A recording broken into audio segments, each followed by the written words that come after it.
What's something people don't know about the forest at night? It's alive, and it's watching. She'd always loved camping, but tonight was different. The forest seemed alive, whispering secrets that sent shivers through her. Earlier that day, her friends dared her to go deeper into the woods, past the old rotting sign that read, "Beware, do not enter." Ignoring their warnings, she ventured forth, her flashlight flickering in the encroaching darkness. The further she walked, the more she felt as if she was being watched. Suddenly, a rustling sound echoed from behind her. She spun around, heart racing, but saw only the dense thicket of trees.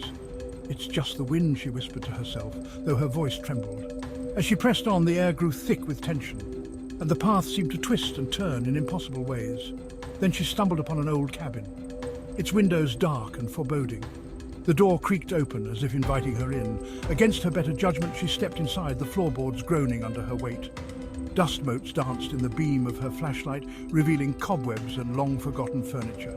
In the corner, an old rocking chair began to sway gently, though there was no breeze. Sarah's breath quickened as she felt a cold presence enveloping her. Just then, she heard a soft whisper, echoing in the silence. "Help me." Sarah shivered. The old cabin creaked around her. She hugged herself, trying to stay warm. It was colder inside than out. That's when she saw it. A shadow moved across the wall. Sarah froze. Her heart hammered in her chest. She spun around, searching for the source of the shadow. The cabin was empty, except for her. At least, she thought it was empty. "Hello?" Sarah's voice trembled. Her words echoed in the silence. Goosebumps erupted on her arms. The hair on the back of her neck stood on end. Someone, or something, was watching her.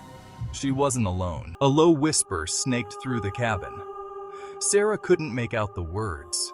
They seemed to slither around her, cold and menacing. The air grew heavy, pressing down on her. It became hard to breathe. Fear clawed at her throat. The whispers grew louder, closer. They circled her, taunting her. Sarah wanted to scream, but terror froze her voice.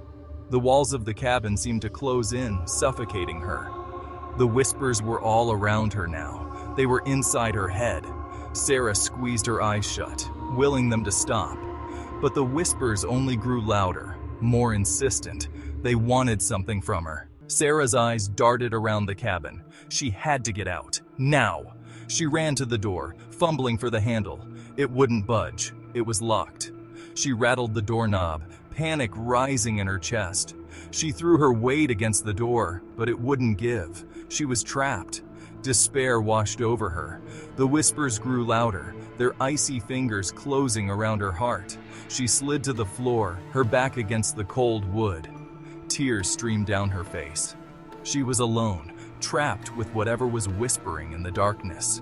She closed her eyes, bracing herself for the unknown. Then, a voice cut through the whispers. A voice filled with sorrow. "Help me!" the voice pleaded. It was soft, almost a whisper itself. But it was clear, human. Sarah opened her eyes. Standing before her was a woman. She shimmered slightly, translucent. Her face was etched with sadness. Her eyes, though, held a spark of hope. Hope directed at Sarah. "Please," the ghostly woman whispered. "You can help us. Free us." Sarah stared at the ghostly figure, her own fear battling with a growing sense of pity. Who was this woman? And who were us? The whispers started again, but they seemed different now. Sad. Lost. "How?" Sarah whispered back, her voice trembling. "How can I help you?" The ghostly woman glided closer. She pointed to a dusty corner of the cabin. "The lantern," she whispered. "Light the lantern and we will be free." Sarah scrambled to her feet and rushed to the corner. There, half hidden under a pile of old books, sat a rusty lantern. She picked it up, brushing off the dust. The metal was cold beneath her touch. She fumbled with the latch, her fingers clumsy with fear and anticipation. Finally, it swung open. Inside, nestled against the wick, was a single match. A feeling of hope surged through Sarah. This was it. This was the key. She struck the match. Only you can break the curse, Ilara. Her bony finger pointed towards a dusty cobweb-filled doorway. It was hidden at the back of the abandoned library. Alara's heart pounded. This was what she dreaded. The air grew cold, thick with the stench of decay. Go. The fate of our lineage rests on your shoulders. Ilara hesitated. The darkness beyond the doorway seemed to writhe, a living entity waiting to consume her. But the weight of generations past pressed upon her, urging her forward. Taking a deep breath, Alara stepped across the threshold. The door slammed shut behind her. Blackness enveloped her.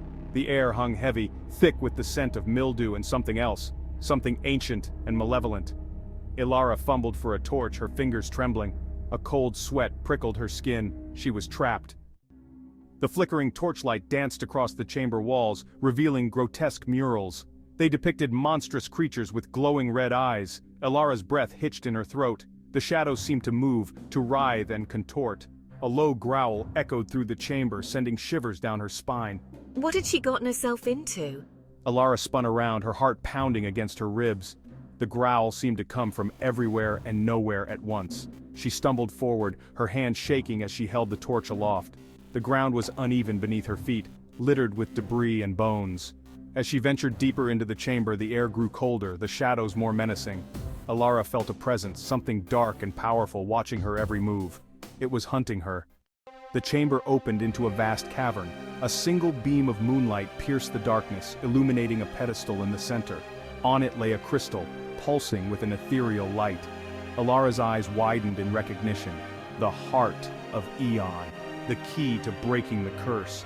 But between her and the crystal stood a figure shrouded in shadow. Its eyes glowed red in the darkness, burning with ancient hatred. This was the source of the curse, the guardian of the heart. This was bigger than her fear.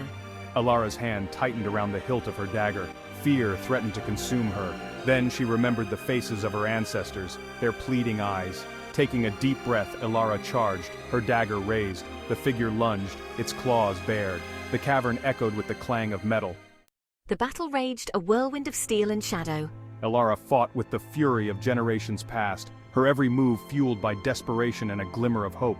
Finally, with a surge of adrenaline, she plunged her dagger into the heart of the shadowy figure. The figure let out an ear-splitting shriek as it dissolved into dust, the echoes of its cry lingering in the air. Light flooded the cavern, banishing the shadows. The curse was broken. Ilara collapsed to her knees, her body trembling with exhaustion. She had done it. She reached for the heart of Aeon, its light warm against her skin. As her fingers closed around it, a searing pain shot through her body. The crystal pulsed with a malevolent energy, its light turning from white to blood red.